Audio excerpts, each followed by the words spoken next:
Alright, so I have been in the Netherlands for a little over 1 week. And in this week, I have learned quite a bit about the culture and just the day-to-day living experience of being in the Netherlands. Now, before I get into this video, I just want to say that the title of this video is a bit misleading. Just because when we talk about culture shock, we're usually referring to things that take us by surprise, hence the word shock. But I did a lot of preliminary research on the Netherlands before I came here, so I kind of knew what I was getting myself into already. That being said, there's a difference between reading about something, watching videos about it, and experiencing it for yourself. That being said, these are some of the differences that I've experienced living here in the Netherlands compared to the US. And just as a little side note, I'm currently walking around an undisclosed suburb in Brabant, which is a province in the Netherlands. And if you see me looking down, it is because there is quite a bit of snow on the ground still from the past few days. And being from Texas, I'm not used to walking in snow like that. And I am not trying to slip and fall on camera.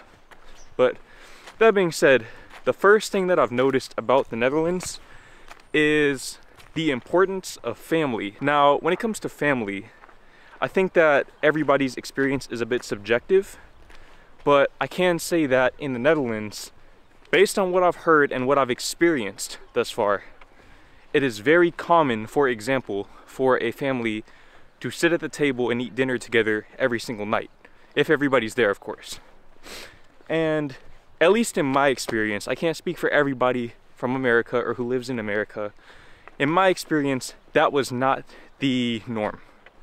I'm not accustomed to sitting at the table and eating dinner every day. I mean, I could probably count on 1 or 2 hands the amount of times that my family and I have actually done that in my entire life, and I'm 23. But here, we've done it every single night. I don't think I've had a meal away from the dinner table. And I actually find it to be pretty refreshing and pleasant. I think it also depends on the dynamic that you have, the relationship that you have with the people that you're spending time with. In this case, it's not really my family, but I've definitely grown to be very well acquainted with the people that I am eating with, because it's my girlfriend's family. And like I said, it's been a very pleasant experience, and not just the act of eating with a group of people in and of itself, but also the idea of having a support system in place to help me make this transition, to help me make this move and adjust and adapt to my new life here in the Netherlands. And I can imagine that for somebody who doesn't have access to that sort of support system, life can be very, very difficult. It can be very difficult to adjust to living in a new country, or really just any sort of change that one might make in their life. And if you're one of those people who has made a change in your life recently and doesn't have that sort of support system, I have a solution for you. And that brings me to BetterHelp, the sponsor of today's video. BetterHelp's mission is to make therapy more affordable and more accessible.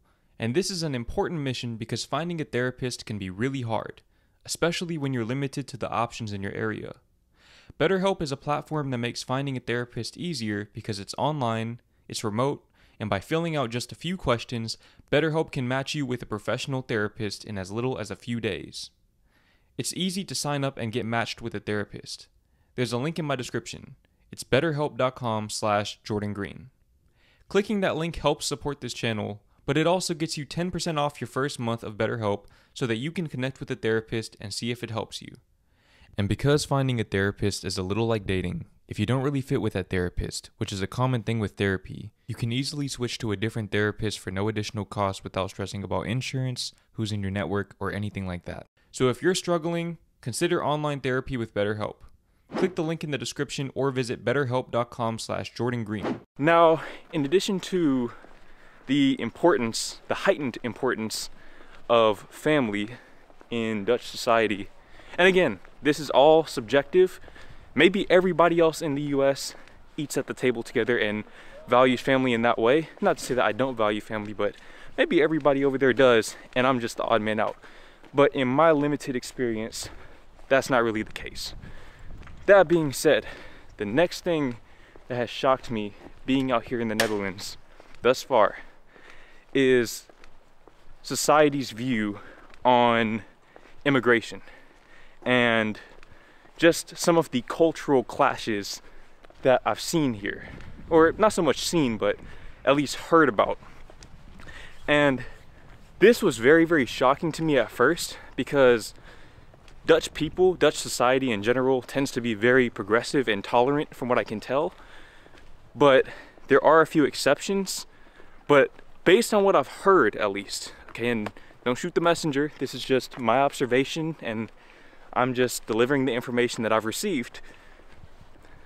Some of this intolerance is justifiable, right? And when it comes to things like immigration, I don't really take a stance on these sorts of things because there's so much nuance to be found within those discussions that it's impossible, in my opinion, to develop a truly objective and fair opinion. But just to give you an example of what I'm talking about, the biggest ethnic group to have found a lot of, where am I walking? Hold on real quick. The biggest ethnic group that seems to be very troubled, if you will, in the Netherlands is the Moroccan group.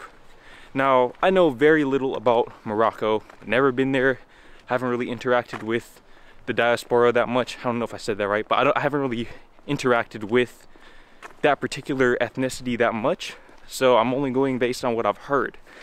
I do know, however, that with every race, with every ethnicity, with every group of people, there are good people and there are bad people, and it really only takes a few bad people to ruin it for all the good people.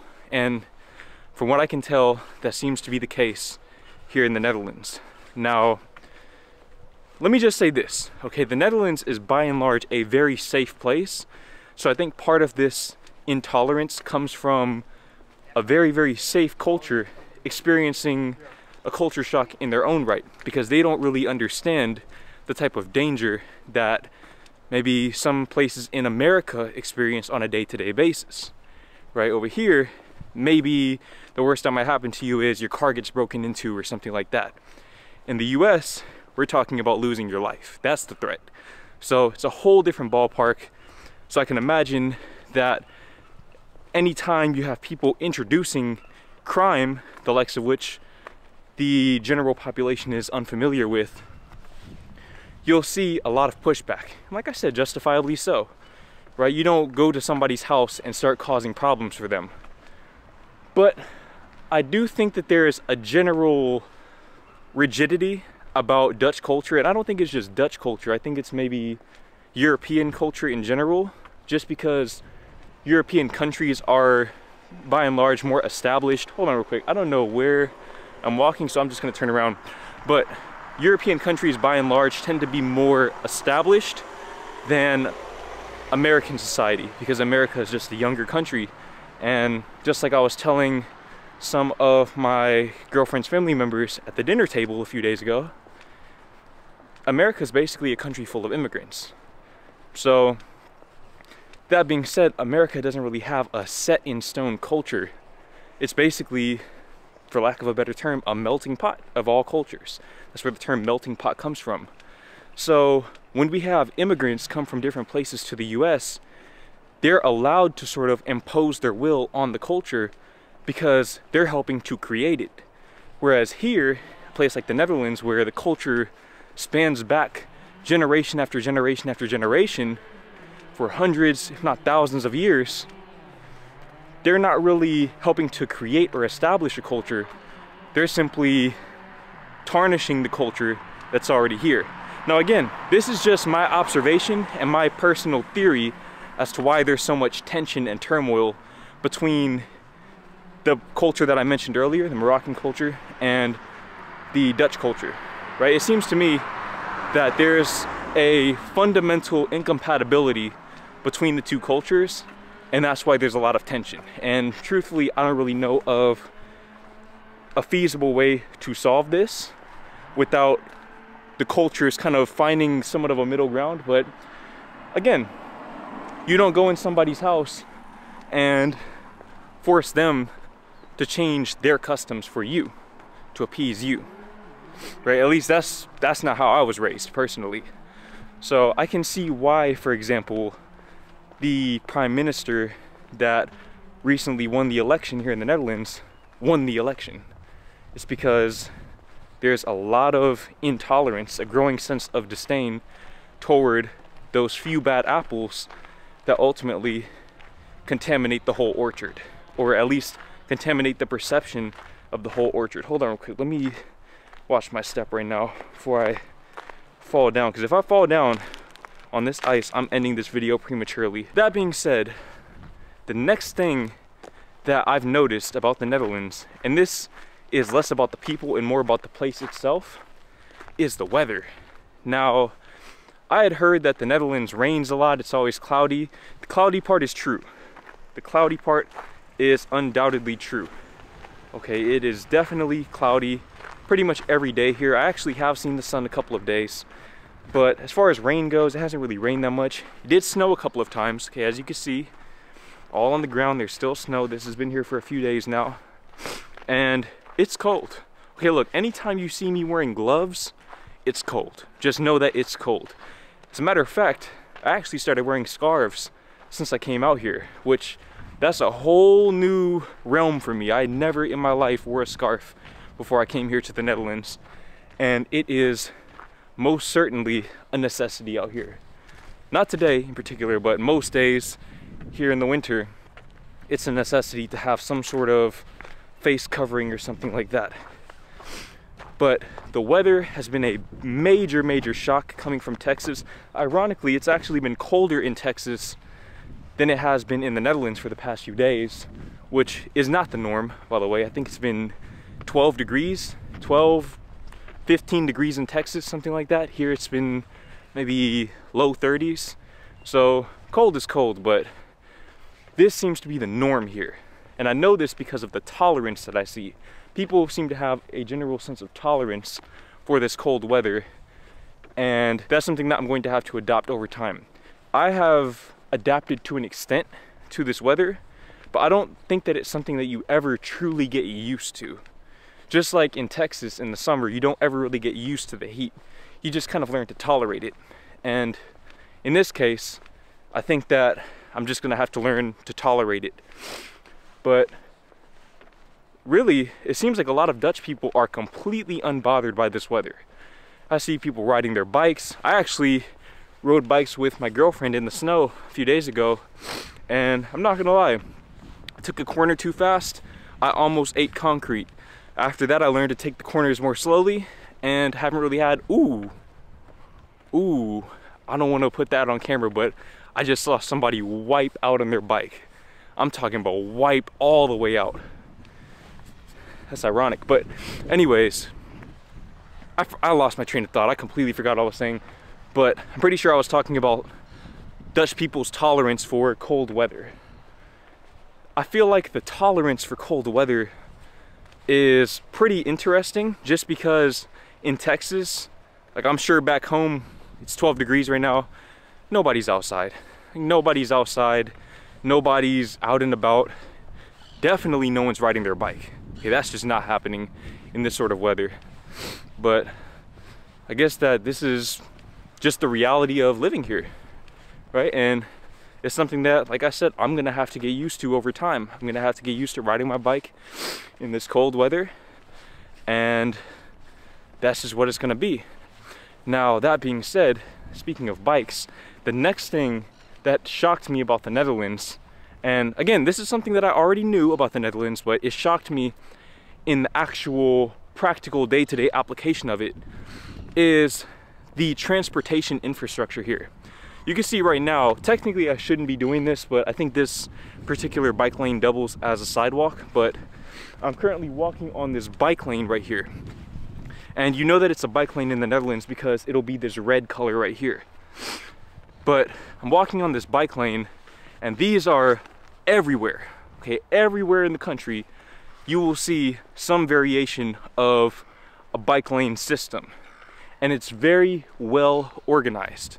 It's very, very extremely well organized honestly, out here, I don't think you really need a car.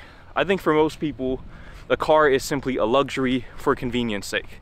In Texas, a car is a necessity. If you don't have a car, your job options and just general opportunities in life will be very, very limited, because your only other option is to walk 20 or 30 miles, right? Which nobody's gonna do that. So having access to bike lanes, which also give you easier access to public transportation, is really, really convenient. Okay, I talked about a car as a form of convenience, but in my opinion, this is much more convenient, because guess what? Here, we can also take a car. In Texas, we don't really have the option to use public transportation or to use these sorts of transportation infrastructure systems like we can here in the Netherlands. So to me, it's all about having the option to get to your destination however you see fit. And on that note, even being in a car, and by the way, since I've been here, I've already rode the bike on the bike lanes, I've been in a train, I've been in the bus, and I've been in a car. Being in a car is a much more pleasant experience here, primarily because, for one, the drivers are just better, because it's much more difficult to earn your license. And I say that with kind of a positive tone, because I haven't actually tried to get my license out here. I'm sure that if I was in driving school with how much it costs, I would have a completely different tone right now talking about it. But nevertheless, the drivers here seem to be much, much better, simply because driving school is harder. And the roads out here are absolutely pristine. I don't really think that there is anything in the US that compares to it from what I've seen. And I've been to a lot of places in the US. There is nowhere in the US that I've been to where the roads compare to the roads out here. I'm talking about, you can see the lines everywhere. Okay, you can actually visibly see the lines to separate the lanes. Very few potholes, if any. I haven't encountered any myself. And it's just a much more pleasant experience in general. Let me not walk that way, that's a school. I don't know what the laws are out here regarding recording people or whatever, but I don't want to find out. Anyways, the transportation infrastructure out here is much more efficient. It's much more advanced, I would say. And truthfully, it makes me never, ever, ever want to go back to the US. Just off that alone, just off of the transportation infrastructure alone, it really enhances your quality of life in a way that isn't really quantifiable. But when you experience it, you see how it actually changes your day-to-day experience. And it also helps that everything here seems to be much closer to each other, probably because the country is just smaller. It takes 3 hours to drive across the whole country. In Texas, it takes you probably 16 hours to drive across just the state alone. So that combination of factors, really just effective and not short-sighted urban planning, really enhances the day-to-day living experience of being out here in the Netherlands. Now, something else that I've noticed, and I think that this kind of ties into a Dutch principle called do normaal. Something else that I've noticed out here is that the sense of economic equality is unlike anything that I've personally witnessed in the US, right? And we know that the US is pretty much the cream of the crop rises to the top, survival of the fittest, only the strongest survive, etc. And I'm not saying that there aren't elements of that here. There are definitely people who are living better out here than other people. But when I look around these neighborhoods, I mean, you can see around me, you don't really see any sort of wealthy neighborhoods in the way that you would see them in parts of LA, for example, parts of Dallas maybe, Highland Park, Beverly Hills. Those sorts of neighborhoods don't really seem to exist out here. But at the same time, you don't really see slums out here either. You don't see hoods. And listen, all right, I know that there are probably bad neighborhoods in the Netherlands, like I said earlier. Okay, there are different places where maybe crime might be a possibility here, but it's not the same. Okay, you don't have projects in Netherlands. And people are probably like, oh, what are projects? If you have to ask that, don't worry about finding the answer. Okay, you don't want to know. There are no real big noticeable discrepancies between the rich and the poor out here. And I also find that to be very refreshing. This is something that I also saw in Valencia, Spain. I talked about that in my Why Europe is Better Than America video. I feel like out here, people are not really living to impress other people all the time. They're not just trying to one up their neighbor. The idea of keeping up with the Joneses, oh, I gotta get a new car because my neighbor got a new car. You don't really see that. Haven't seen too many people wearing designer clothes, anything like that. Not to say that you shouldn't get designer clothes or a nice car, but getting these things just to impress people is just no way to live, in my opinion. And I know this because I was once that person, okay? And if you don't believe me, go back on my channel. You look back far enough, you will see it firsthand. All those videos are still there. I keep receipts. But I just don't really see that much of that here. And like I said, I find that to be really refreshing.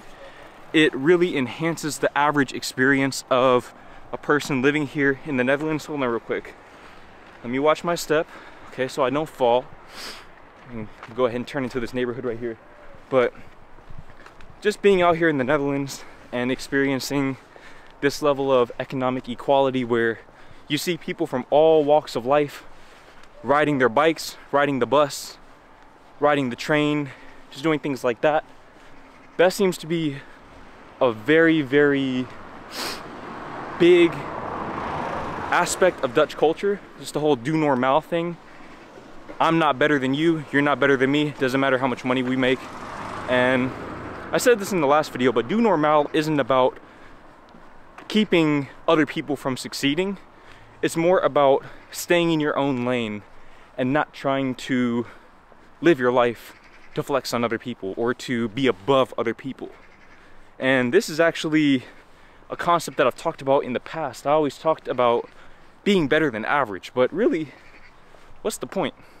I'm not saying you shouldn't aspire to be the best version of yourself that you can be, but at the same time, the best version of you doesn't have to exist relative to other people.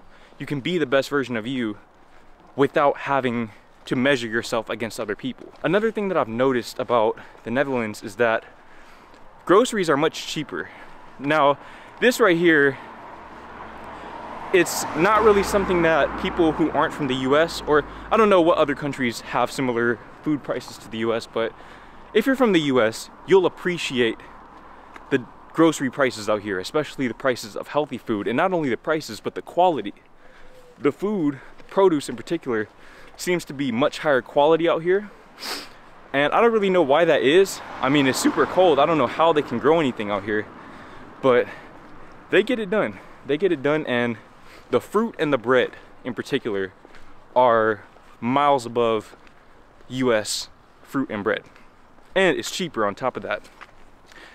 On the contrary, on the flip side of that, there is much less selection in grocery stores. So that's the trade-off you have to make, okay? Especially the cereal section. For whatever reason, I don't know if Dutch people don't eat cereal, but it's kind of anemic, okay? It's a very, very sad sight to see, especially as somebody who grew up eating cereal almost every day, alone at the table.